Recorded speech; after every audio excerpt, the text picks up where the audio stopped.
Live from KSAT 12, the 6 o'clock news starts right now. It has been nearly 1 year since a man was brutally killed in his Stone Oak apartment. Last night, San Antonio police arrested the man they believe did it. Our John Paul Barajas joins us now here in the studio this evening. And John Paul, the suspect in this case is said to be the victim's former neighbor. Steve Myra, that's right. Both the victim, 39-year-old Jared Papin, and the suspect, Malik Pryor, lived in an apartment on the 1200 block of Agora Palms Drive. Pryor is accused of murder. Now, according to an arrest affidavit, Papin was found dead in Pryor's apartment and is believed he was killed in the early hours of May 14th last year. The affidavit states Pryor's girlfriend went to the apartment that afternoon to give Pryor a ride. She saw Papin sitting up against the sofa. She believed he was passed out at the time, and then she asked Pryor about it, but he blew it off, and she didn't push the issue to avoid an argument. The next day, she returned to get clothes and saw Papin in the same position and realized he wasn't alive and called police. The affidavit goes on to say it is believed Pryor forced Papin into his apartment with a gun, then used the gun to cause blunt force trauma, as well as using an electrical cord during the killing. And that the two men had several heated arguments, including on the day of Papin's death. We spoke to Papin's brother now that there has been an arrest in the case. We've also been going through a year of pain, and last night when I've got the news, I didn't even realize how much I had been holding inside of me in grief and fear that this animal is still on the loose. There's no such thing as closure, just for whatever it's worth. I don't know. It's a myth. As you just heard Justin Papin mention, they don't have closure, but are glad they have someone to hold accountable in the case. Currently, Pryor is being held at the Bexar County Jail on a $150,000 bond. Steve, Myra. Thank you, John Paul. San Antonio police are still looking for the person who fired a single shot at Market Square during a crowded Fiesta event last night. One man was hit in the chest. Police say an argument escalated to a fight, then a 25-year-old man being shot. He was rushed to BAMC. Police say the shooter was wearing a hoodie at the time. SAPD is reminding people that weapons are not allowed at Market Square. There is a police presence at Fiesta events, but SAPD says to be aware of your surroundings while you're having fun. Go out and enjoy your time. And we do have officers. We've made roll calls to ensure that, officers are aware, be vigilant, talk to the attendees, the citizens out there. If they see something, say something so that we all have a safe Fiesta event and enjoy the next few days of Fiesta. SAPD also encouraging people who drink alcohol to do so responsibly and find a sober ride home. It's apparently a tangled web. Tonight, a man in police custody after he allegedly shot at his girlfriend's ex's house. An arrest affidavit states 28-year-old Isidro Mesa shot through the window of a home on Chestnut View Drive last month. The man who lives at the home saw Mesa driving with his ex-girlfriend as he pointed a gun out the window. Police believe a bullet hole in the living room and a shell casing outside the home were from that gun.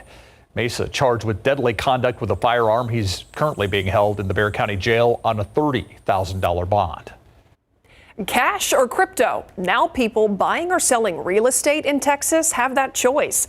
An Austin area startup just launched the first online marketplace where transactions can be done using cryptocurrency. A lot along I-35 in New Braunfels is among the first properties to be listed. It's for sale for $2.5 million or 86 Bitcoin. The listing agent says it's an intriguing way to reach more potential buyers. I thought it was a great opportunity to open it up to the world on another platform because there's cryptocurrency owners throughout the world, and a lot of them have done very well for themselves. Now get this part. The company's CEO tells us the deal can actually be completed within one business day. That's because a lot of the checks and paperwork are done before the property is even listed.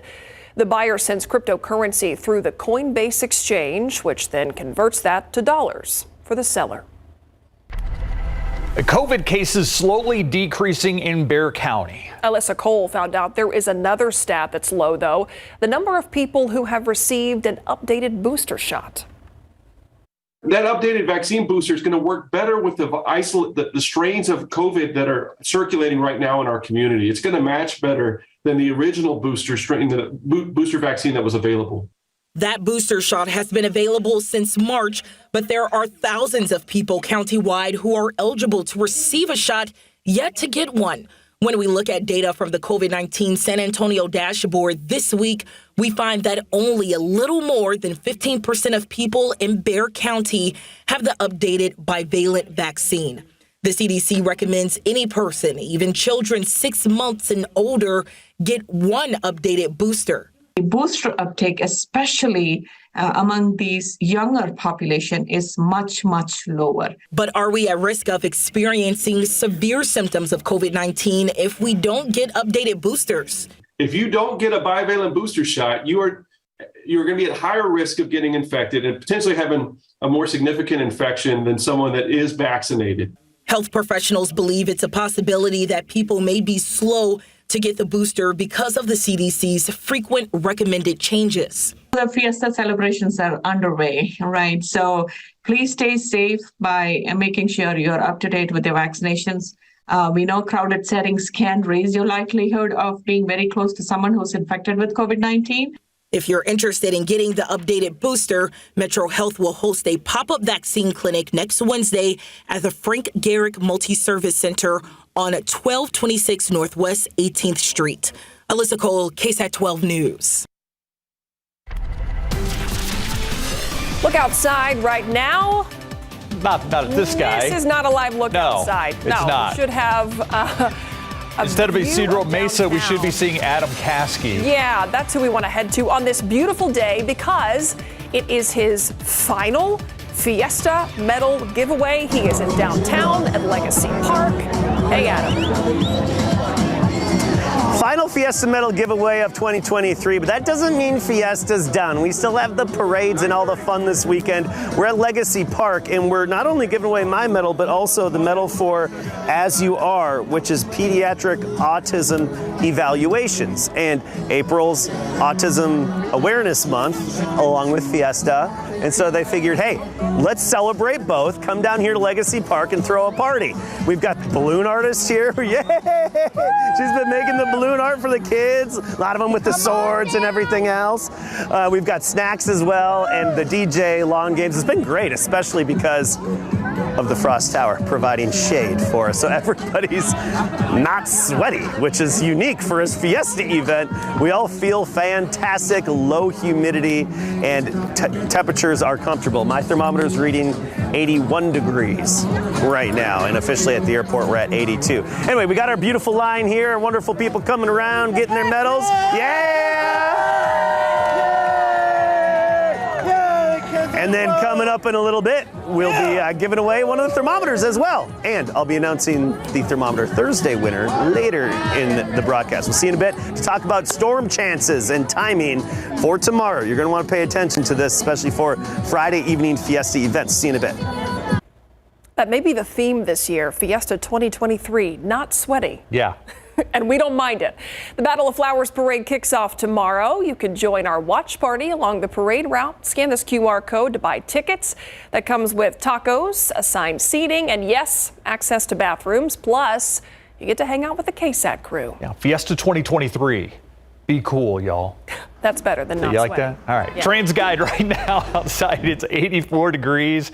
410 at Fredericksburg. This has been a very busy intersection, especially on the right-hand side of your screen. You see there slowdowns, no major traffic tie-ups to tell you about, just very busy, which isn't all that unusual, I guess, for 410 in Fredericksburg during rush hour. Mm-hmm. It's been more than 2 years since Bryce Wisdom's brave battle against cancer, and his family is continuing to honor his legacy. Bryce was a student and a football player at Judson High School. He was also a brave hero. A family waiting room at the new University Hospital building will soon bear Bryce's name. RJ Marquez met with Bryce's parents and gives us a first look at the room that will inspire others to fight the way Bryce did. It's been too long. Diana and Richard Wisdom returned to University Hospital to reconnect with the doctor and nurses that cared deeply for their son, Bryce. What you guys did for our family and for Bryce, I can honestly say he left out of this world happy. Bryce died in June of 2020 and would have been 20 years old on Friday.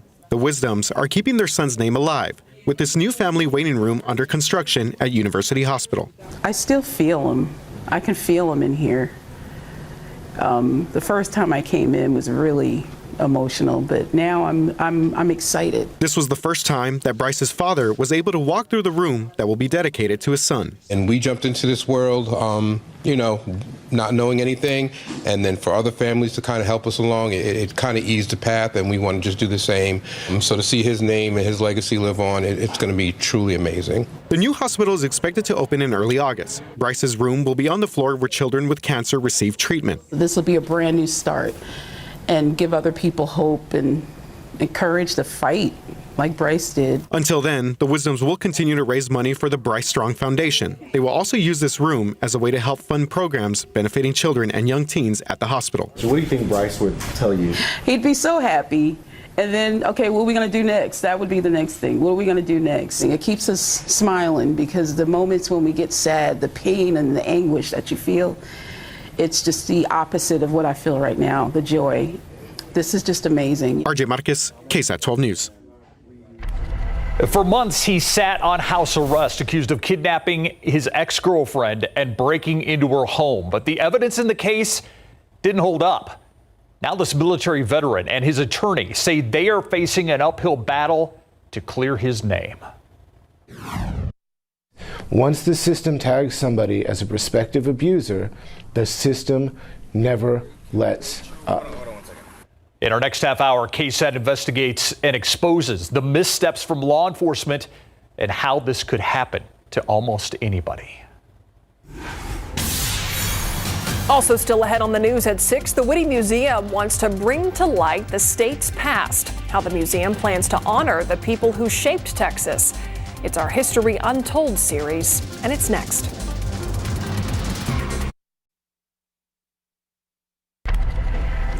I'm Stefania Jimenez, and here's what we're working on for you tonight on the Nightbeat.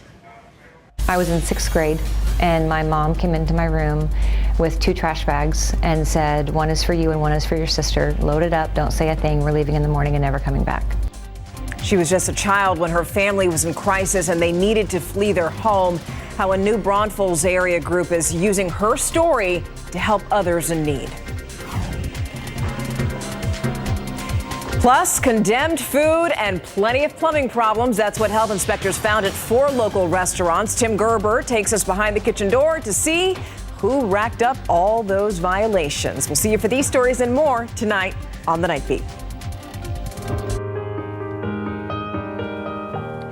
It is already a repository of historic artifacts and a whole lot more. And now the Whitty Museum is on a mission to shine a new light on the past. In tonight's History Untold, Jesse Degollado tells us the Whitty wants to do exactly that. Tell the little known histories of the different people and cultures who made Texas what it is, each in their own way.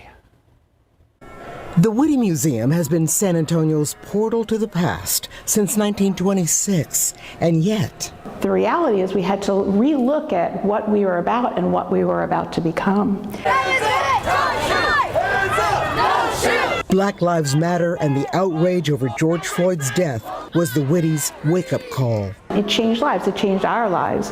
The Whitty may have long taken pride in being the people's museum. Nonetheless, there's so much more work to do. We understand that there are more people that haven't been included in the past. For its first prototype exhibition with that in mind, the Whitty wanted to tell the story of the black cowboys of Texas. Just as well as we're telling vaquero stories or stories of other cowboys who lived and worked in Texas. And its current exhibition of Texas art is not so much about the artists themselves, but taking a look inside the paintings and seeing who's represented, what their lives might have been like, the dignity of the work that is there in the faces of the people that are represented. Already in the works at the Whitty, Texas Origins brings a personal dimension to history. I think it'll be really cool seeing just more stories, personalized stories. How we came here and we prospered, and how Texas is a great state.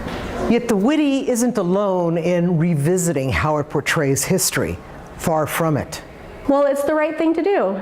Otherwise, it's not relevant to someone. We can't learn from a history that we feel excluded from. Jesse Degollado, KSAT 12 News.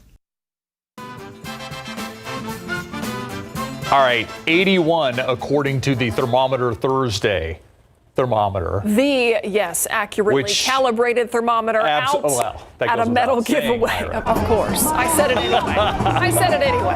Hey, Adam. Let's go out to Legacy Park where he has it made in the shade. Always. Adam Caskey. Yes, oh, it is so nice to be in the shade, and that's where any outdoor thermometer should properly be placed, especially a liquid and glass thermometer such as what I make. And of course, I made one to match the Fiesta medal this year, the El Casquirón. And I'm going to have my helper, Annie, come and help me in just a little bit, okay, Annie? In just a little bit, I'll call you in here to help me out, all right? You're going to pick the winning raffle ticket. First, let's get right to the weather. We've got a lot to talk about, especially for tomorrow. First of all, today, 62 earlier this morning, 83 in the afternoon, pretty much an average day. The record high, 99, set back in 2014. Remember that really hot April we had, especially end of April in 2014? That's where our record came from today. Right now, 82 at the airport, 81 at Legacy Park. And that's accurate, I can promise you that. And for the most part, we're in the lower 80s. Let's take a look at our trends here going forward, especially when it comes to dew points and everything else. Take this full screen. Notice how our dew point trend is upward on the rise. That means humidity, the dew points are rising. That's going to lead to some low clouds in the morning, maybe even some areas of fog, just for a few hours in the morning. Otherwise, a beautiful day most of the day tomorrow. There's our KSAT 12-hour forecast.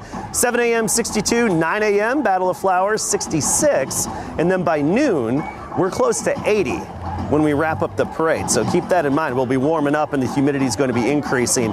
And then notice those storm chances jumping to 40% by 5 p.m. We have nothing to worry about during the parade tomorrow and even for several hours thereafter. It's tomorrow evening that you need to be ready for thunderstorms with potentially high winds and even large hail to hit. Notice those storm chances peaking from 6 p.m. to 11 p.m. That's the time frame around San Antonio, Bexar County, and surrounding communities. Futurecast shows the low clouds in the morning, giving way to nothing but sunshine by 9-10 a.m.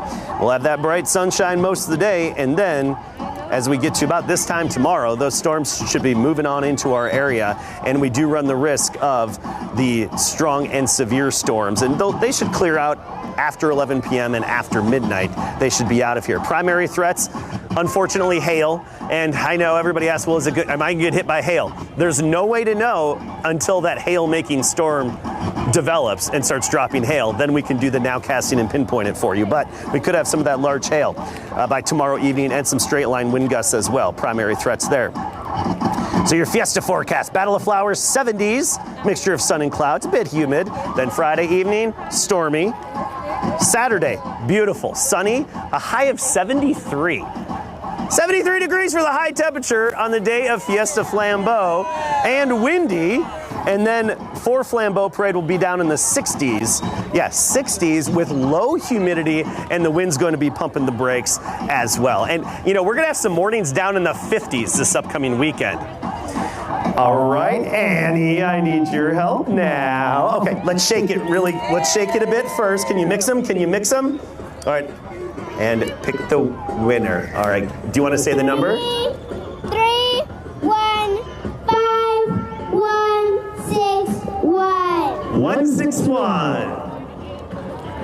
Oh, that 161. Yes, 315 161.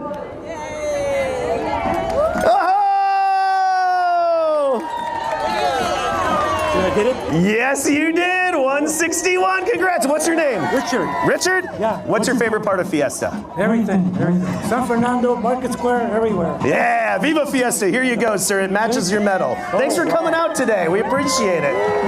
Big round of applause. It's always so much fun. I gotta say, it's kind of sad that this is my last one of the year. You know, honestly. Now, it's not even over yet, and I'm looking forward to next year, where we'll be having more fun. All right, we'll talk more about the storms coming up next half hour. Say Viva Fiesta for me. Viva Fiesta. Yeah, back to you. Love it. Annie's a great helper. Yeah, that is an awesome helper you got there, Adam. Annie and Adam. All right, so the draft is tonight. I'm making a prediction. The Cowboys. Why are you rolling your eyes? I like that eye roll. Because, Bree, I never know what you're going to The say. Cowboys are going to draft a running back. Oh, okay. You think with their they're first pick. Okay. I think they're going to go running back. Experts say a tight end. So, okay, let's see. Well, I'm obviously not an expert. Tonight, NFL Draft, Bijan Robinson, C.J. Stroud, Bryce Young, some of the names expected to go early in this year's draft. Plus, veterans, Memorial High School softball team had a tremendous send-off today. Coming up.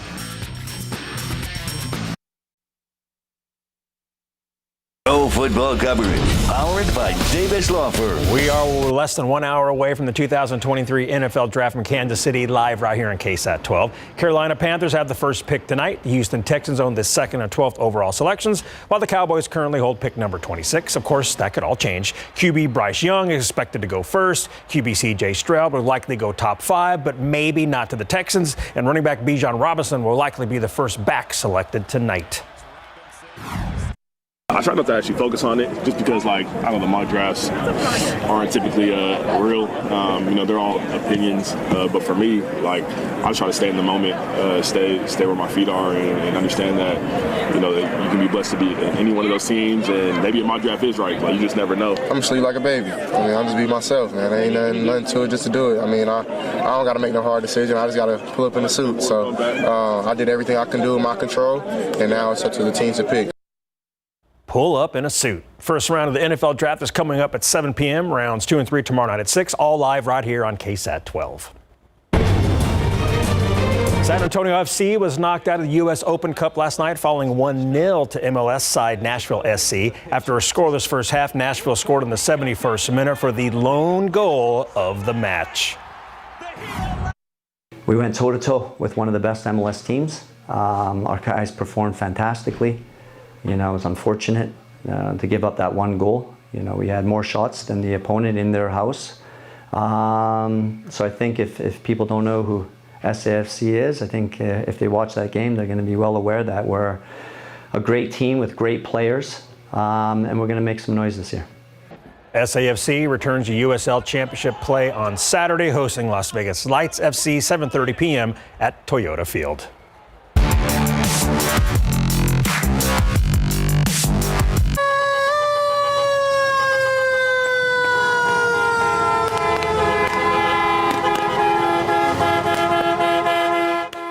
That was the scene this afternoon at Veterans Memorial High School, where the softball team received an amazing send-off on their way to Liberty Hill after making the playoffs for the first time in their short program history. So this has come full circle. I mean, we were just talking the other day, being out in the bus loop, we didn't have a field. Kids were in, just grassy area, and to see it, I've been here since it opened, to see it just start from that to this is everything from the first year we've been open to right now that all these kids deserve. They've been putting in the work, and just to see them be able to be celebrated, that's what it's all about. Before leaving, the girls took pictures with family and friends and loaded the bus with their gear. Some even cheesed it up for the camera. The Patriots are playing Liberty Hill right now in Game 1 of a best-of-3 playoff series. University of the Incarnate Word quarterback Cannon Williams tweeted he's entered the transfer portal. He thanked the past and current staff and his teammates. The Harlan High School great has 3 years of eligibility left. There's a lot of people that like what they do and they want to do something, but there's a part of me that I have to do this. Coming up Sunday on Instant Replay, it's time to get to know UIW head football coach Clint Killow. He's taken over what has turned into a very successful college football program. On Sunday, we air part 1 of our interview, Get to Know the Word, Sunday on IR right after the Nightbeat. When the bus was leaving with the softball team, yeah, I loved the dad. Confetti cannon. Got the blue smoke cannon, and then he got the camera. He had everything going on. He was coordinated. He was ready to go. Thanks, Larry. We'll be right back. A military veteran charged with multiple felonies is accused of violently kidnapping his girlfriend and burglarizing her home. But KSAT Investigates found massive flaws in the investigation and a darker story beneath the surface of a criminal case that has now fallen apart. The most dangerous abusers are those who can use the system to continue controlling their victims. Because of her legal sophistication, she has been able to manipulate a lot of people within the system, including law enforcement who are not legally sophisticated. Tonight, Dylan Collier examines the missteps from law enforcement and the fallout for the man accused. So we're not playing this game right now, all right? A quick glance at Tony Valdez's arrest records leads you to assume that he would soon be spending time in prison. The former Army medic was accused of running after his girlfriend outside this Northwest Side neighborhood November 18th, pulling her back to his truck against her will and hitting her before the dispute continued at her home. Melanie Hagner's garage door was visibly damaged. Valdez, a weightlifter, had, according to the sheriff's office, ripped it off its rails while trying to break into her house. State law prevents us from showing body camera footage recorded inside residences, but here is audio of what Hagner told the Bexar County Sheriff's deputy who responded to the scene. He pulled you back into that car against your will, correct? Yes. Okay, no worries. Hey, that's good. You want to pursue charges? I had imminent fear of grave bodily harm. A law school student at St. Mary's, Hagner's recitation of parts of the Texas Penal Code would have a major impact on what played out over the next few hours, as Valdez, who had no previous criminal record, would soon be charged with kidnapping and burglary of a habitation by force, both felonies, as well as misdemeanor family violence causing bodily injury. I'm just stunned at how this is working. Like, kidnapping, bodily injury. I just wanted to go home, sir. Like, I don't want a relationship with her. I am trying to run away from her. Valdez would pick up another misdemeanor charge less than 2 months later, after Hagner showed up at his apartment while he was on house arrest. Valdez called San Antonio police. Even though SAPD officers confirmed it was his residence, they determined Valdez had violated a protective order put in place after his initial arrest by allowing Hagner to spend time there. I feel betrayed. I feel betrayed by the system. A closer examination of the evidence raises serious questions about the handling of the case by the sheriff's office. Remember that claim repeated time and again that Valdez had dragged Hagner into his truck along Shanefield Road? Turns out multiple eyewitnesses disputed it on the deputy's own body camera. And when he was dragging her back to the vehicle, how was he dragging her? No, he didn't drag her. He grabbed her, but she got away from him. Then there's this. A follow-up report from a BCSO investigator included a witness statement that Hagner could have left the roadside dispute but did not, and that she actually drove the truck from the scene because Valdez had hurt his knee while trying to get his phone back from her. At any point did you drag her into your vehicle? Absolutely not. She drove me. Did you burglarize her home? Absolutely not. I did not even step in. Did you hit her at any point? Absolutely not. Court records from a 2019 divorce involving Hagner show the garage door was previously damaged. Even the deputy's supervisors seemed to express skepticism about where he was going with possible charges the evening of Valdez's arrest. I just don't know if it reaches the level of kidnapping. He spoke to the Night Mag assistant district attorney. She told him not to bring the felony charges. He wrote them up as felony charges, and when he brought them to that same person later, she rubber stamped it and put it in front of a judge who rubber stamped it. The charges against Valdez remained pending for nearly 5 months. The same day, KSAT Investigates sat down with him and defense attorney Joe Holscher, Bexar County prosecutors finally moved to reject all 4 cases. A district attorney spokesperson telling us in a statement the rejection decision came after the attorney assigned to it reviewed testimony from a protective order hearing. Hagner declined multiple interview requests from KSAT, and although she sent us a multitude of text messages, she did not provide a response on the record. With his criminal charges behind him, Valdez is now attempting to put out a series of fires on the civil side. Representing herself, Hagner has sued Valdez for property damage in small claims court, has filed for sanctions against Holscher, and in late March, filed for divorce from Valdez, even though they were never married and only dated for a few months. In late November, a week after Valdez was taken into custody, his legal counsel says Hagner added herself to Valdez's auto insurance policy and changed his marital status to married. So there is no aspect of Tony's life that is untouched by Melanie Hagner because she's acting like a lawyer and has access to his personal information. And I'm thinking this woman's going to destroy me. She's going to want to destroy me because I don't want to be with her. It's about control. For KSAT Investigates, I'm Dylan Collier. St. Mary's University officials confirm Hagner is enrolled at their law school. They did not release her anticipated graduation date.